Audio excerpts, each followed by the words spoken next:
Hi guys, and welcome back to my channel. My name is Reighn. If you're new here, thank you so much for clicking on my video, and a happy new year.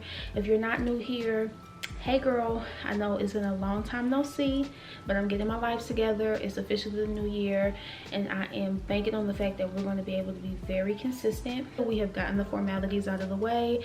In today's video, we are going to be doing my 2022 luxury wish list. I thought it would be no better way but to start off the new year discussing some of the things that I'm looking to purchase. And so if you like these kinds of videos, please make sure that you continue to tune in, click the subscribe button, also give me a thumbs up.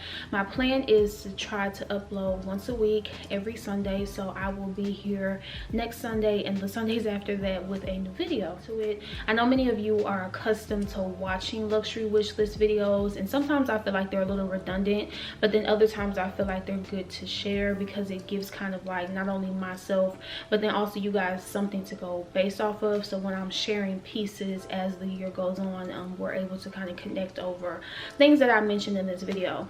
So we're going to keep this short and sweet. To be honest, in 2021 I purchased pretty much everything off of my wish list.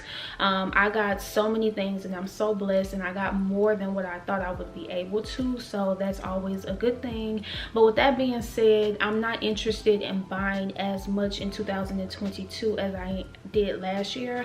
Not for any particular reason, but I kind of feel like I'm getting to the place, they call it like purse piece, and I'm going to call it like luxury piece, but I'm kind of getting to a place where I can start slowing down a little bit. I have a lot of like the little entry-level things that you would like to have in your collection. I have a couple of like really good unique items, and so I'm kind of getting to a place where I don't have to buy as much. And so my hope for this year is to kind of tailor my focus in on specific things, so then that way I'm not just aimlessly buying and over consuming. I kind of want to buy things that I know are going to mesh well into my collection. First things first is going to be jewelry. In 2021, this was probably the first year that I heavily got into jewelry, whether that be fashion jewelry and also fine jewelry. I was able to add a lot of good pieces to my collection, and I'm actually looking and searching for more. The first thing that I'm wanting is a Louis Vuitton bracelet. Now I have a Louis Vuitton bangle, I believe that is called the nanogram, and in my mind when I purchased that bracelet, I had the intention of also purchasing something else from Louis Vuitton to go into the stack, and I never just went back and purchased another bracelet. So I'm looking for like that classic monogram bracelet. They are relatively inexpensive. I believe that they're around like $200 or $300. I apologize, I'm not going to know the names of things because I'm just going off of the brain, but I will put it here across the screen. So I want this type of monogram and gold hardware bracelet to stack with my nanogram, because I kind of feel like with the nanogram bracelet, it's a beautiful piece, but it doesn't really go with anything else because I try not to over layer it. I don't really like layering it with other designer pieces, so I just have been wearing it on its own, but I would like to get some other arm candy, so I'm going to start there. Last year I added in quite a few pieces from Dior into my wardrobe in terms of jewelry. I got like a pair of hoops, I bought like the tribal pearl stud earrings, I got a Cuban link bracelet, and so this time what I would be going back for is going to be the Cuban link necklace. I like the bracelet, but I also feel like it would kind of be cool to have something up at the neck as well.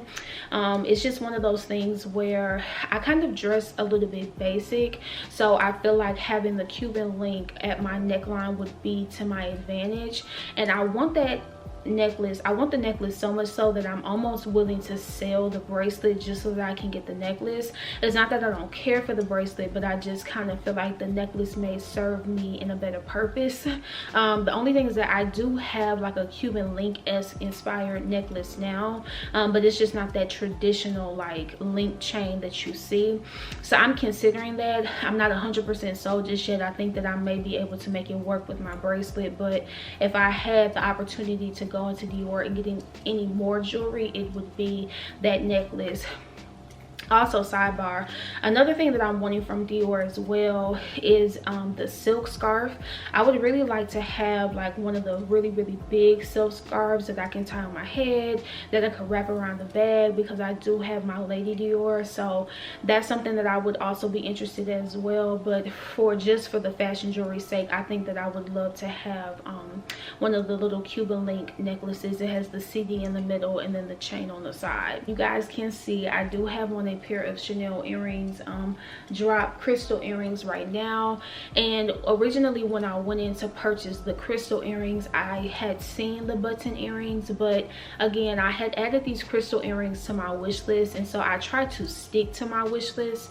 And in an effort to do so, I just said, you know what, the button earrings are cute, but I can always spin the block on them, and I kind of do want to spin the block on them. I'm gonna have to put some elbow grease in with those earrings to try to find a pair that's affordable, because I have seen those earrings go for almost like $2,400–$2,500, and that I'm not willing to do. $2,000 as a purse, that's not a pair of earrings. So I'm hoping that I'm going to be able to find them at a good price, and if I'm not able to find them at a good price, then I would go in and just get a pair of CC studs. I was kind of on the fence with the CC studs. I've had a pair before. The pair that I would be looking for this time would be like a twisted pair with pearls. I think that that's really pretty. Otherwise, I would just go in and do like another crystal pair. And I just kind of feel like, it's not that I don't like the CC studs or I feel like they're kind of chuggy or whatever. It's not really that. It's just that I kind of feel like, they're okay. I have had a pair before. Funny enough, story time, I may have or may not have gently mentioned to my little sister that I was kind of like ready for something else, and I didn't really think that I wanted to keep the CC studs that I had. And before I knew it, I had mentioned to her, I'm like, you know, you can have them. Like, I don't want the Chanel studs anymore. And before I could even blink, they were gone. So I'm kind of like missing them just a little bit, and so I didn't wear them often, but when I wanted to wear them, I wanted to wear them. So I'm not an Indian giver. I'm just gonna let her have them, but I could see myself going in and buying another pair of CC studs. I'm planning on purchasing 3 SOGs, one to which would be another card case. I'm not for certain about the card case that I want. I'm either kind of deciding about just doing something really basic, something classic that we know, which is like a Saint Laurent or a Louis Vuitton card case. Probably trying to get something in maybe like a fun print or a fun color.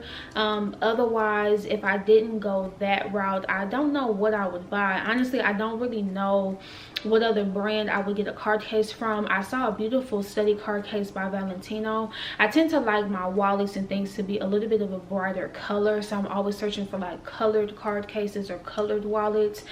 One of my mutual friends on TikTok was doing a what's in her bag, and I realized then like she was kind of pulling things out of her bag, and she had a beautiful Hermes bag that she was kind of unveiling to us. And as she was pulling stuff out of the Hermes bag, she had all of these catch-alls. She's like, I put this in here, I put this in there, I'll do this with this. And I'm kind of the type that I just kind of like throw everything loosely into my bag, and so I kind of feel like that's not the way to go, because what if something spills? And of course it's like I know that, but I don't really like do anything about it. Like if it spills, it spills. I don't really care. But with that being said, that's what's making me want to move to get some SOGs. So outside of the card case, I am considering getting myself a pouch, like a cosmetic pouch. I would be open to either doing the Louis Vuitton cosmetic pouch or to doing one by Prada. Other thing is that I want a bigger travel toiletry bag. So my cosmetic pouch would be something probably that I'll wear every day, and then the toiletry bag would be something that I'm carrying on days that I'm either carrying a bigger bag out all day or traveling. I am considering getting a Goyard, I believe it's called the Journey or the Journey, something like that. And I really want this in like a popping color, like red, green, yellow. But that is what is on my list. That's like really top of my list, that I'm going to be doing some traveling this year. I really want that as well, but it is a larger size, and that's the only downfall. And so for my everyday bags, I feel like that toiletry pouch is going to be too big for my everyday bags, which is why I'm having to split them up. So I'm going to get a Prada one that'll be a little bit smaller, and then I'll get the Goyard that will be my bigger something for me to carry when I need to carry more things with me. Now, I've said this before, but I'm going to reiterate. I'm not a designer shoe girl. I like my mid-level luxury shoes. Designer shoes are uncomfortable, they don't resell well, and it's just a whole bunch of other things. So I'm not a designer shoe girl, but if there is one pair of shoes that I really would love to get my hands on, would be a pair of the Manolo Blahnik Hengisi pumps. I have been wanting those for a very long time. I have been on the fence in terms of designer sandals, but I did recently just purchase myself a pair of designer sandals in an effort to get ready for spring summer, and so I do think that I want to add in maybe 1 to 2 more pairs of designer sandals, and that would be the Hermes or Reighn sandals. My sandals tend to not last me for long, and this is just regular sandals, and so I'm curious to see how my designer sandals will wear. But I purchased a pair, which I'll share with you guys in a later video, but going forward I am looking for maybe a pair of Laurent sandals, but that would pretty much be it that I would do for shoes. 2021, I had to make the hard decision to part ways with one of my favorite purses, which was my Dior saddlebag. I've spoken to you guys about my saddlebag before on this channel, and it was a really hard decision. In another video, we'll kind of get into why I made the decision to sell that bag. The only dynamic though is that I wore that purse as a clutch when I was going out at night, going to dinner, going to black tie events, and I realize now that I don't have any other clutches. So on my list is going to be the Saint Laurent Kate bag in either the small or the medium. I'm leaning more towards the medium. I'm trying to decide whether or not I want to do it with the black on black hardware, or if I want to do the silver hardware with the black, but I do know that it will be black, and I'm just trying to kind of wrap my mind around what hardware I want to do, what combination I want to do. So that's going to be starting off first. I really want a pure white bag. Last year I tried to find myself on one, and I was just unable to do so, and so I'm kind of stuck between a rock and a hard place. A portion of me would like to replace my Dior saddlebag and get that in white, and get it in the larger size possibly, but they're a little expensive, and I'm concerned that if I were to get anything on the bag that I would be upset, and so I'm trying to kind of figure it out. Last spring summer I bought myself like an orange Prada bag, which I really loved, but I would like to have something pink, so I'm considering doing like a wallet on chain. I feel like I'm also getting to the point in my collection where I may have to start buying doubles of things, and when I say doubles of things, I mean buying bags that I already have but in a different color combination, because there's only so many bags on the market and I have a pretty good amount of them, but I just know that I want something pink. And to be honest, I really feel like the Balenciaga City would be good in pink as well, either doing the Balenciaga City in pink or doing the Balenciaga Hourglass. I just want something fun, something to wear with like my pastels and my neutrals and my whites during the summer. That is all that I am looking at for this year. I know it's not a lot, but like I said, I'm kind of getting to the place now where I have a lot of things and I'm just enjoying the things that I do have. I feel like us going through the dynamic that we're in, the situation with the panoramic, it's one of those things to where I haven't really been able to really fully wear my things as much as I really could. And so with that being said, I'm kind of like, I just want to focus on wearing the things that I have in my wardrobe as opposed to adding so much to my wardrobe. Whatever I do add to my wardrobe, I can guarantee you I will be back here to share it with you all. God really blessed me this year. I was able to accomplish a lot, and so I'm so happy to see what 2022 is going to bring for me and for us here on this channel. Thank you guys so much for watching and tuning in. I will be back here next Sunday, so make sure you hit the subscribe button. I love you all from the bottom of my heart. I pray that you have a safe, happy, and healthy new year, and I will see you guys next Sunday. Bye guys.